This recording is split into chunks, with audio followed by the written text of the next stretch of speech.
Então, hoje eu vou fazer um vídeo mostrando como eu invisto meu patrimônio, como está minha carteira de investimentos. E eu escolhi esse momento, hoje é 29 de janeiro, porque a gente está vivendo um bull run absurdo desde que o nosso querido presidente Lula foi eleito. Então, e principalmente esse mês, na verdade, os últimos 30 dias, o Ibovespa subiu 15%, então meu patrimônio nunca esteve tão alto. Então, é um ótimo momento que eu escolhi, né? Mas na verdade esse é um projeto antigo que eu queria documentar a minha carteira, mas eu nunca, nunca fiz. E agora, em 2026, falei, não, agora eu vou fazer. Então, eu estou usando aqui o aplicativo, na verdade o site da B3, até porque eu queria testar para ver como estava funcionando. Eu achei ele bem interessante para você fazer aquele acompanhamento, né, só para galera do buy and hold ali, que dá uma olhada uma vez no mês, como é que tá, eu achei ótimo. Não tem nada muito demais não, mas eu acho muito mais clean do que esses aplicativos tipo Kinvo, Trademap, essas coisas que você tem que pagar ainda para você ter um serviço que é basicamente eles pegam as informações da B3, que é desse site aqui, e passam para eles e te cobram por isso, né? Então a B3 fez isso agora e tomara que quebre essas empresas. Enfim, galera, é o seguinte, a minha carteira hoje, ela tá até bem conservadora, né? Se vocês olharem aqui, mais da metade está em renda fixa, mas também tem uma parte boa em renda variável, e essa parte boa, ela aumentou agora, então talvez esteja um pouco distorcido, vamos ver como fica o Ibovespa ao resto desse ano, mas realmente nesses últimos anos, na verdade 2025 foi um ano que eu investi muito pouco em renda variável e acumulei mais renda fixa, até porque as taxas estavam muito atrativas.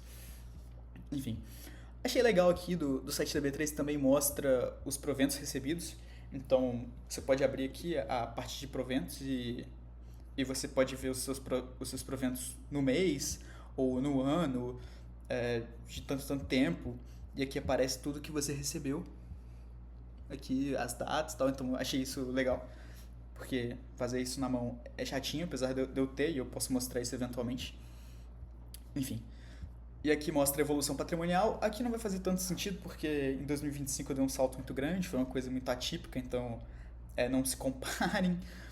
Isso não foi rendimento de forma alguma, isso foi aporte. Aqui aparecem as últimas movimentações e aqui o gráfico do Bovespa. Legal. Então vamos dar uma olhada como está minha carteira, né? Bom, essa maior parte de renda fixa ela está dividida em tesouro direto e CDBs. Então, na minha renda fixa inteira, 82% está tesouro direto. E, na verdade, como na carteira como um todo, né? Desculpa, gente. Mas a maior parte da minha renda fixa está em tesouro e a outra parte, menor parte, está em CDBs. E aqui a gente consegue ver a nossa carteira por produto. Então vamos começar aqui pelo Tesouro Direto. A maior parte da minha carteira, de fato, ela está em Tesouro Selic, que é... mas por pouco, porque a renda variável tá quase isso aí. Tesouro Selic, né, gente? Não tem erro, a reserva de emergência de muita gente. Isso aqui só vai dar ruim se o Brasil quebrar, que eu acho muito difícil. É, as taxas estão absurdas, cara. 15% é um crime contra a economia brasileira, mas a gente não pode deixar de investir por isso, né? Então a gente vai investir. E eu tenho esse valor, é um valor muito conservador, né, aqui, porque pô, eu não precisaria ter uma reserva tão grande, mas eu não gosto de ficar descapitalizado, então se alguma oportunidade muito absurda aparecer na minha frente, eu tenho esse dinheiro aqui. E a outra parte que está no tesouro é um tesouro IPCA mais 2050, que eu recebi esse dinheiro aqui, não estava precisando, também não queria botar na Selic, e as taxas estavam bem atrativas, acho que eu peguei IPCA mais 6,95%, então, bom, depois isso até aumentou, né, foi para 7 alguma coisa, então se eu quiser vender esse título hoje eu vou estar perdendo dinheiro, mas não é a intenção, né? Nunca foi. Na verdade, eu pretendo carregar esse título até 2050, mas quem sabe eu não ganhe bastante dinheiro aí com a eventual queda da Selic. Vamos ver como fica o IPCA, né? Eu posso até ganhar na marcação a mercado desse título, mas nunca foi o intuito. Então, 53% da minha carteira como um todo está em renda fixa, né? E a maior parte está no Tesouro e a outra parte está em CDB. todos os CDBs são do Banco Inter, mas assim, na verdade isso aí são aquelas caixinhas de investimento, né, que você coloca um objetivo e tal. Então, se você quer fazer uma viagem, você vai juntando nessa caixinha. Mas agora eu tô começando a repensar essa história, né, porque a gente já viu o Will Bank falindo, né? Então, eu tô um pouco de medo de deixar isso tudo no Banco Inter. Ainda mais que aqui a gente pode ver como está a distribuição da minha carteira na corretora e a maior parte está no Inter. Tudo bem que, assim, tem muita ação no Inter e o Tesouro, né? Então isso nunca vai ser impactado porque o Inter ela é só a minha mediadora, né? O dinheiro não fica com o Inter. O que eu tenho de dinheiro no Inter é esse aqui de CDB. Então é um valor bem baixo, né? 25 mil. Então é tranquilo. Eu também tenho uma parte na XP, mas eu vou explicar isso aqui daqui a pouco. Vamos para a parte de renda variável. Bom, na renda variável, aqui, eu tenho 73 mil em ações e 47 mil em FIIs. E assim, eu invisto em ações desde 2018 e eu surfei uma época boa dos fundos imobiliários, mas eu nunca vendi nada. Eu não gosto de vender, eu sou completamente acumulador. Então, hoje em dia, se não fossem os rendimentos dos fundos imobiliários, eu estaria negativo, mas muito negativo. Contando com os rendimentos, eu acho que eu estou um pouco negativo nos FIIs, mas não é muito, sabe? Mas assim, era melhor eu ter comprado tudo aqui de renda fixa na época, muito provavelmente. Depois eu vou fazer esse cálculo. Ou investir tudo em ações, aí com certeza teria muito melhor. Apesar do que, depois eu posso mostrar o rendimento das minhas ações, que eu tenho aqui só das ações separadas, que nas ações que eu tenho por volta de 80 mil, né? E num custo de aquisição de 61 mil. Então a gente tem uma rentabilidade de 61%, mas isso aqui é somado com os proventos, né? Dá pra ver que eu recebi bastante provento, tive pouco lucro com a operação, isso aqui foram vezes que eu fui obrigado a vender ações. Enfim, isso aqui fica para outro vídeo. Mas eu tenho, na parte de renda variável, que são 120 mil, eu tenho 73 mil em ações e 47 mil em fundos imobiliários, porque eu tinha a ideia de querer ter renda passiva do investimento, porque eu sempre gostei dessa ideia de você ter fluxo de caixa, né? Então, mesmo que eu não tenha aportes no mês, eu recebo o suficiente para fazer um pequeno aporte.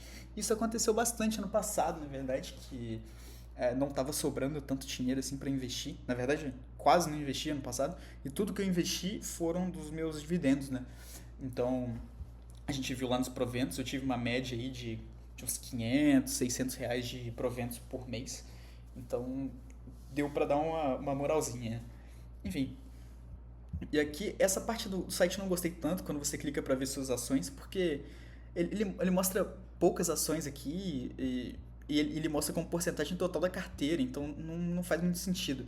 Mas aqui estão as ações que eu tenho hoje, que assim, são ações consolidadas. Cara, isso aqui eu tomei o maior fumo da minha vida com isso aqui, achando que eu era muito esperto comprando na queda. E Magalu, ganhei muito dinheiro com a Magalu, mas eu não soube sair porque eu tenho esse problema de ser acumulador. Então eu poderia ter embolsado uma grana com a Magalu e hoje em dia eu acho que, virou pó, meu patrimônio de Magalu. Vivendo e aprendendo. Essa aqui também andou de lado todos esses anos, JHSF ganhei muito dinheiro, mas depois caiu tudo. Enfim, é isso. Um dia eu posso fazer um vídeo só falando da minha carteira de ações. Mas aqui é onde estão os meus maiores ganhos, não tem jeito, é Porto Seguro, é Itaúsa, é Engie e é VEG. VEG eu comecei a comprar em 2018, mas ela só sobe, só sobe, só sobe, e eu nunca tive a oportunidade de comprar mais, porque ela sempre estava uma posição a mais do que eu queria na minha carteira, então vamos botar que eu queria que ela fosse 5% da minha carteira. Ela sempre valorizava e ela sempre estava a mais, então eu tinha que ficar aportando nas menores.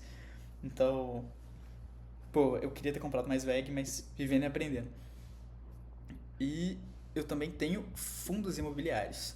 E os fundos imobiliários são Nossa, eu queria fazer um vídeo à parte disso. Bom, eu apostei bastante nos fundos imobiliários porque eu sabia que eu ia ter esse problema com a renda, então eu não queria parar de investir. Então eu pensei, cara, eu vou comprar o máximo de fundos imobiliários que eu conseguir pra ter uma rendinha e ver se eu consigo eventualmente pagar algumas despesas com isso. Mas foi muito mais difícil do que eu imaginava e o rendimento não foi tão satisfatório. Mas vamos ver se a Selic provavelmente vai começar a cair em março. Talvez nós possamos ver uma valorização desses fundos, né? Mas assim, a valorização do fundo imobiliário meio que não importa, o que importa é o rendimento, né? A gente já compra pensando nisso. Então, é isso. Essa é a minha carteira. Para o primeiro vídeo eu acho que tá bom. Depois eu posso fazer. Ah, aqui também, ó, legalzinho essas notificações, tá vendo? Mostra que quando você vai receber um rendimento e tal. Pô, muito maneiro. Não tem notícia mais gostosa do que. Até tem notícia mais gostosa, mas uma das notícias mais gostosas que você pode receber é quando pinga no banco lá. Ah, você vai receber X de dinheiro hoje. Pô, isso é do caralho. E. Vamos ver aqui. A gente tem os extratos, a gente tem os proventos. E eu acho que isso aqui vai ajudar a gente a fazer o imposto de renda também. Então vai ser muito bom. Então aqui a gente tem o mapa de proventos. Então dá pra ver que esse mês eu vou receber R$ 689, tá ótimo.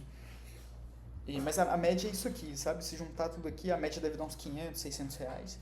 Que, assim, pra mim tá ótimo. Enfim. E que você já consegue ver o que tá a receber também, o que você recebeu. Pô, muito bom, gostei até desse aplicativo. Se tem uma dica que eu posso dar pra vocês nesse vídeo, não cometam o erro que eu cometi, que eu vou mostrar pra vocês agora, que eu considero isso aqui um erro. Que na XP aqui eu separei, eu deixei todos os meus fundos imobiliários na XP, porque eu queria que fosse uma carteira independente e todos os rendimentos desses fundos imobiliários fossem investidos em mais fundos imobiliários. Isso aqui funciona muito bem. Agora, o problema foi eu ter investido em ações no Banco Inter. Por quê? Qual o problema? Que o Banco Inter é a minha conta principal, o meu cartão de crédito é do Banco Inter. Com o patrimônio que eu tenho no Banco Inter, eu consegui ser Interprime, então eu consigo um cartão de crédito é, legal, com os benefícios, com sala VIP e tal, consigo do Gourmet. Então, eu uso bastante o Banco Inter. Então, por exemplo, em dezembro, que eu recebi uns mil e poucos reais no Banco Inter, eu olhava aquele dinheiro na conta e falava, cara, isso aqui é meu 13º, pô. Esse aqui, eu vou brincar com isso aqui. E eu gastava mais, fazia Pix, e gastava mais no cartão. E vira e mexe esse dinheiro que pinga na conta corrente, ele vai embora. Então eu acabo não reinvestindo ele. Então, se tem uma coisa aí que vocês podem tirar desse vídeo pô, se vocês querem uma carteira de dividendos, só pra ficar nessa bola de neve, cria numa corretora separada, num banco separado. Eu acho que vale bastante a pena. A não ser que você tenha um auto... assim, sinceramente, eu tenho um autocontrole muito bom. Muito bom. Em todos esses anos, desde 2018 pra cá, esse foi o ano que eu escaralhei, assim, eu fiz merda. Mas, tá vendo? Mesmo assim, mesmo se você tiver cabeça boa, uma hora você vai fazer merda. Então, essa é a minha recomendação. Dito isso, a não ser que você consiga coisas interessantes tendo esse patrimônio todo no banco, né? Isso aí realmente talvez faça sentido, né? Enfim, é isso, galera. Valeu, muito obrigado, até a próxima, tamo junto.